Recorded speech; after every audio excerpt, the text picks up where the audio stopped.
दोस्तों लोगो बनाने के लिए आप लोगों को एक ऐप की हेल्प लेनी पड़ेगी, उसका नाम है PicsArt। उसकी लिंक मैंने अपने डिस्क्रिप्शन बॉक्स में दे दी है, तो आप वहाँ पे जाके इसे डाउनलोड भी कर सकते हैं। तो अभी हम ऐप को ओपन करते हैं। दोस्तों ऐप ओपन करने के बाद आप लोगों को यहाँ पे एडिट अ फोटो उसके ऊपर क्लिक करना है और यहाँ पे आप लोगों को एक ब्लैक बैकग्राउंड सिलेक्ट करना है। और बैकग्राउंड सिलेक्ट करने के बाद आप लोगों को यहाँ पे टेक्स्ट पे जाना है और टेक्स्ट के ऊपर जाने के बाद आप लोगों को यहाँ पे एल सिलेक्ट करना है। एल सिलेक्ट करने के बाद आप लोगों को यहाँ पे राइट के ऊपर क्लिक करना है और उसके बाद आप लोगों को फिर से एक दूसरा एल सिलेक्ट करना है। दोस्तों उसके लिए आप लोगों को यहाँ पे प्लस के ऊपर क्लिक करना है। प्लस के ऊपर क्लिक करने के बाद आप लोगों को यहाँ पे फिर से टेक्स्ट के ऊपर जाना है।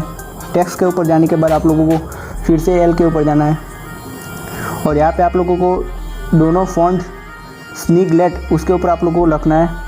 और अभी मैं इन दोनों को सेट करता हूँ।